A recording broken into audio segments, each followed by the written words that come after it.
Alors, Bezrat Hashem, le Chok l'Israël ce matin, Shabbat, la page 49a. Amar Rav Yanai. Dit Rav Yanai, Tefilim, Tzrichim, Guf Naki, Ke'elisha Bal Kenafaim. Le Tefilim a besoin d'un corps propre.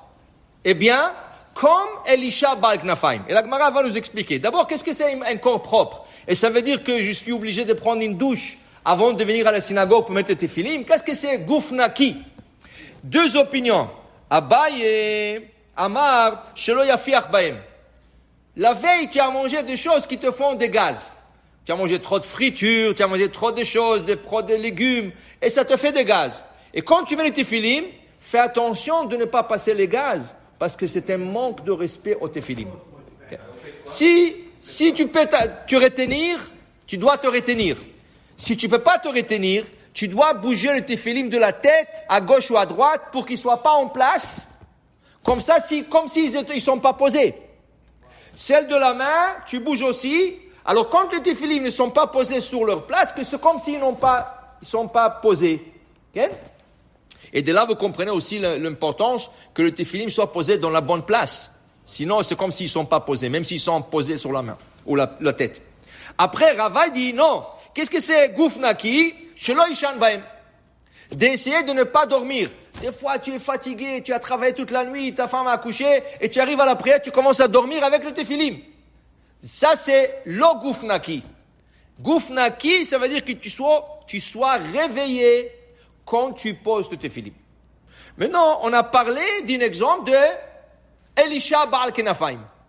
Qu'est-ce que c'est Elisha Baal Kenafaim? Va'amai karele Baal Kenafaim. C'est un peu un nom bizarre. Elisha, l'homme qui a eu les ailes. Qui c'est qui a des ailes? Les oiseaux. Pourquoi on l'appelle Elisha Baal Kenafaim? Dit la Gemara, Pa'amachat gazra amalchut gzera l'Israël. Les Romains, parmi tout le décret qu'ils ont fait pour torturer le peuple d'Israël, un des décrets c'était que le peuple d'Israël n'a pas le droit de poser le téfilim. Mais quel téfilim? Celle de la tête. Pourquoi celle de la tête? Parce que celles de la main, ils sont cachées. Alors ça leur dérange pas. Tu le mets sous la chemise, Ken. Tu portes une jaquette, ça se voit pas. Mais celle de la tête, on le voit. Comme il est écrit dans le verset, Vera'u kol amei haaretz, ki shem Adonai nikra alecha. Les nations du monde verront que le nom de Dieu se trouve sur toi. Quel nom? C'est le téfilim. Alors les Romains, ils ont dit, si on attrape un juif avec le téfilim sur la tête, on lui perce le crâne. Ok? Top. Qu'est-ce qu'il a fait Elisha? Il y avait un homme qui s'appelait Elisha à cette époque. Il dit non, moi je sortirai avec le téfilim. Il est sorti avec le téfilim. Ra'ou kasdor echad, un soldat l'a vu, ou un ministre d'Irachi, il l'a vu. Et qu'est-ce qui est arrivé? Il a commencé à courir après lui. Alors lui, il s'est sauvé. Quand il voyait qu'il va l'attraper, qu'est-ce qu'il a fait? Tout de suite, il a enlevé le téfilim de la tête, il l'a attrapé dans le paume de la main. Il les a cachés dans le paume de la main, parce qu'ils étaient petites. Il dit, ouvre ta main. Qu'est-ce que tu as dans la main? Il dit, rien. J'ai les ailes d'une colombe. Les ailes d'une colombe? Tu t'amuses? Ouvre la main. Il y avait un miracle sur place. Et le téfilim, le boîtier est tourné en aile de colombe. En aile de colombe. Ça, c'était un miracle. Pourquoi? Justement, parce que lui, comme il faisait très attention au téfilim, il a eu ce miracle. Alors, si tu as un corps propre comme lui, tu poses le téfilim. Comme Elisha Baal Kenafaim. Tosfot nous dit une chose intéressante. Tu sais, de cette Gemara, qu'est-ce que tu apprends? Tu apprends quelque chose. Regarde, à travers les générations du peuple d'Israël, il y avait toujours de persécutions, il y avait toujours de décrets, il y avait toujours de choses contre la religion juive. Comment ont tenu le juif pendant les décrets? Comment ont tenu les juifs pendant le décret? Il dit, toute mitzvah que les juifs se sont abnégués pour, la mitzvah les accompagne jusqu'à la venue de Mashiach. Toute mitzvah que les juifs ne se sont pas abnégués pour la mitzvah, ça veut dire Messirut Nefesh, la mitzvah ne tient pas aujourd'hui vraiment solide. Et Tosfot nous donne deux exemples. Brit Mila, Tefillin. Brit Mila, le juif, quoi qu'il arrivait, quoi que décret il était, il faisait toujours la Brit Mila.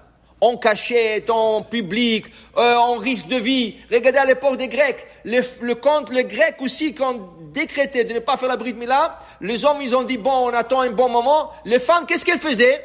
elle prenait le bébé, elle montait sur les murailles de Jérusalem et se jetait avec le bébé. Il disait, si on ne peut pas circoncire nos enfants, c'est la mort. Alors ils vont même mourir. Quand ils ont vu ça, c'est là que le Maccabi ont pris le courage de sortir. Ils ont dit quoi? Qu'est-ce qu'ils font ces femmes-là? Ils disent non, vous ne voulez pas circoncire vos enfants, on va mourir avec. Tu comprends? Am Israël s'est abnégué pour la mitzvah de Brit Mila. Aujourd'hui, 2020, qui sait qui ne circoncise pas ses enfants? Regarde les gens qui sont sortis de la Russie. Des gens de 80 ans, de 90 ans faisaient la circoncision. Des gens en Russie, en cachette, faisaient la circoncision. Le gars, il te marie Goya, il veut faire la circoncision. La circoncision, parce qu'Am Israël s'est donné l'âme pour, jusqu'à aujourd'hui, elle tient cette mitzvah et elle tient fort. Tefillin, voilà. Pourquoi la Gemara nous donne l'exemple d'Elisha Baal Knafaim? Ça veut dire que c'était un exemple sur des milliers. Ça veut dire que les restes des Juifs n'ont pas mis les Tefillin. Ça veut dire qu'en mode de décret, il y avait beaucoup de Juifs qui ont décidé, non, c'est dangereux, alors je ne mets pas les Tefillin. Ah, tu sais qu'est-ce qui va arriver à travers la génération? Cette mitzvah, elle va être lousse. Qui veut dire quoi? Que malheureusement, en 2020, il y a encore des Juifs qui ne mettent pas le Tefillin le matin. Tu lui dis, rien que fais le Shema. Rien que mets le Tefillin. Fais Shema Israël, Adonai Eloheinu Adonai Echad, Baruch, Shem Kevan Chotan Lamed, et tu enlèves. Rien que fais ça. Écoute, j'ai pas le temps, je suis pressé, c'est chaque matin, c'est trop de... Tu comprends, c'est pas solide. Alors pour dire, quand tu fais une mitzvah, sache une chose, c'est une mitzvah qui va tenir pour toi, tes enfants, tes arrière-petits-enfants, jusqu'à la venue de Mashiach. Quand tu es lâche dans la mitzvah, elle va être lousse. Alors pour dire qu'il faut être fort et il faut s'abnéguer et se donner et force pour accomplir le mitzvot. Baruch Adonai Le'olam. Amen ve Amen.